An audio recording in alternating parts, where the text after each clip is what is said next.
Hello बच्चों, चलिए प्रश्न को पढ़ते हैं। सिद्ध कीजिए कि निश्चित क्षेत्रफल वाले आयत का परिमाप न्यूनतम होगा यदि यह एक वर्ग है। प्रश्न को हल करेंगे उसके पहले हम मुख्य अवधारणा लिखेंगे।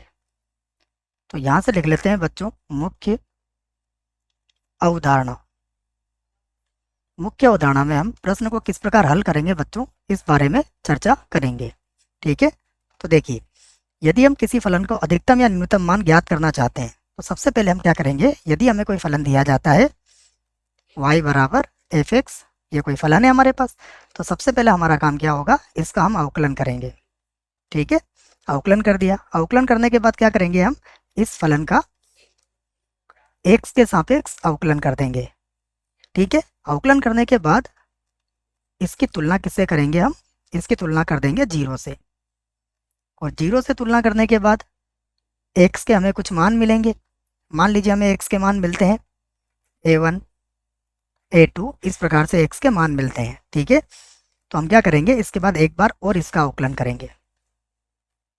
ये कर दिया हमने इसका एक बार और अवकलन, और यहाँ पर x का मान क्या रख देंगे हम, a1। यदि x का मान a1 रखने पर क्या आया, ये 0 से बड़ा आया तो न्यूनतम होगा, और यदि ये 0 से छोटा आया तो ये अधिकतम हो जाएगा। x बराबर a पर कौन, एफ एक्स का मान। ठीक है, अब हम इसको यहाँ से हल करते हैं। देखिए, यहाँ से इस प्रश्न को हम हल करते हैं। तो सबसे पहले हम क्या करते हैं, एक आयत बना लेते हैं, जो क्या होगा हमारा A B C D. A B C D एक आयत में यहाँ पर बना देता हूँ आपको। ये मान लीजिए हमारे पास एक आयत है, जो क्या है ए बी सी और डी। इसकी ये भुजा x, ये भुजा y, ये x और ये y हो जाएगी। और हम लिख भी लेते हैं, माना आयत ए बी सी डी है, माना आयत ए बी सी डी है, ए बी सी डी है, जिसकी लंबाई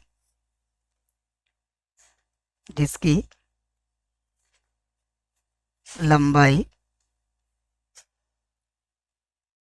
जिसकी लंबाई हम क्या करेंगे, x इकाई मान लेंगे, जिसकी लंबाई x इकाई तथा चौड़ाई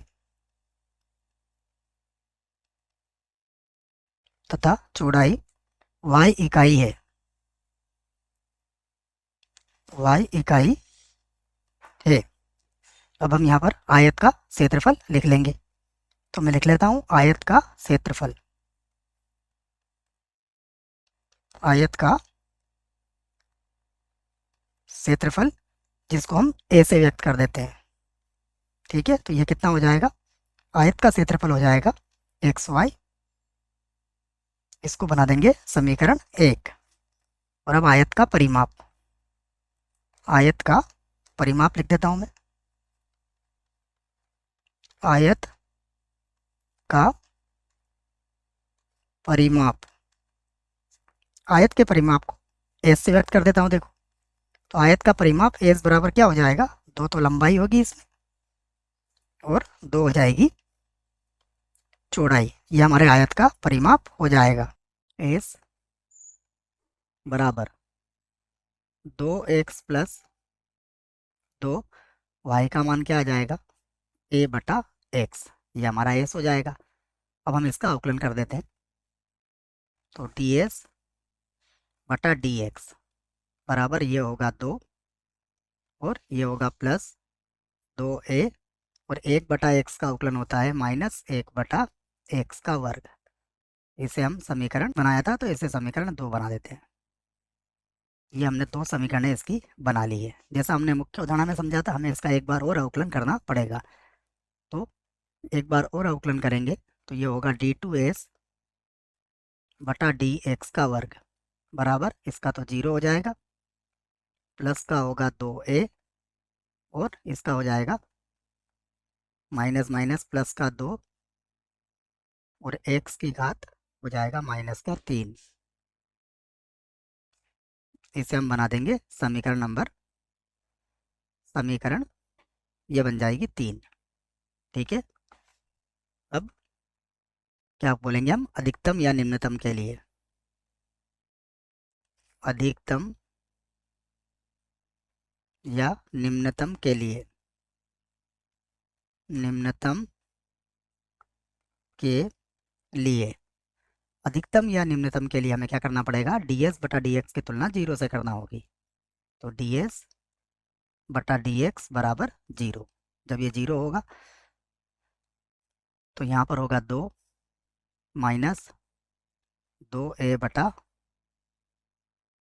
x का वर्ग बराबर हो जाएगा 0। यहाँ से 2 को बराबर किधर ले आइए, तो ये होगा 2a बटा x का वर्ग बराबर 2।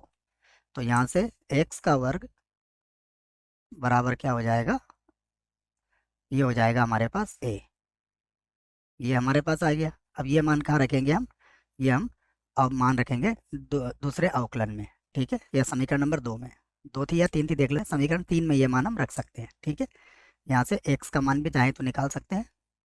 x का मान लंबाई है तो यह धनात्मक ही आएगा। x का मान हो गया वर्गमूल a। अब हम समीकरण 3 में, समीकरण नंबर 3 में मान रखेंगे तो ये होगा d2 s बटा dx का वर्ग किस पर, x बराबर वर्गमूल a पर। ठीक है, तो ये हो जाएगा हमारे पास कुछ इस प्रकार से, देखिए 2a, यहाँ पर a का मान चाहो तो रख सकते हो आप। ठीक है, a का मान क्या रख देंगे हम लोग, x का वर्ग, तो ये हो जाएगा 2x का वर्ग और गुणा में कितना है, 2x की घात 3, 2x की घात माइनस का 3। तो हल करने पर क्या आ जाएगा ये हो जाएगा 4 बटा x, और x क्या है बच्चों, लंबाई है, तो ये सदैव 0 से बड़ा ही रहेगा। तो ये 0 से बड़ा हो गया, अतः x बराबर वर्गमूल a पर हमारा s क्या होगा, s निम्नतम निम्नतम होगा। अभी निम्नतम हो गया है, हमें क्या करना है, लंबाई और चौड़ाई पर विचार करना है। तो अब हम समीकरण 1 में मान रख लेते हैं। तो समीकरण 1 से देखिए समीकरण के, तो a का मान क्या आ जाएगा, यहाँ से a का मान आ जाएगा x का वर्ग बराबर एक्स वाई, तो x से x कट जाएगा, तो x बराबर क्या हो जाएगा, y। और यदि x बराबर y होता है तो फिर आयत क्या बन जाता है, वर्ग बन जाता है, क्योंकि लंबाई चौड़ाई बराबर है। तो अतः अतः आयत आयत ए बी सी डी एक वर्ग होगा, वर्ग होगा। यही हमें सिद्ध करना था, यहाँ पर लिख सकते हैं हम, सिद्ध हुआ। मुझे आशा है बच्चों प्रश्न का उत्तर समझ में आया होगा। धन्यवाद।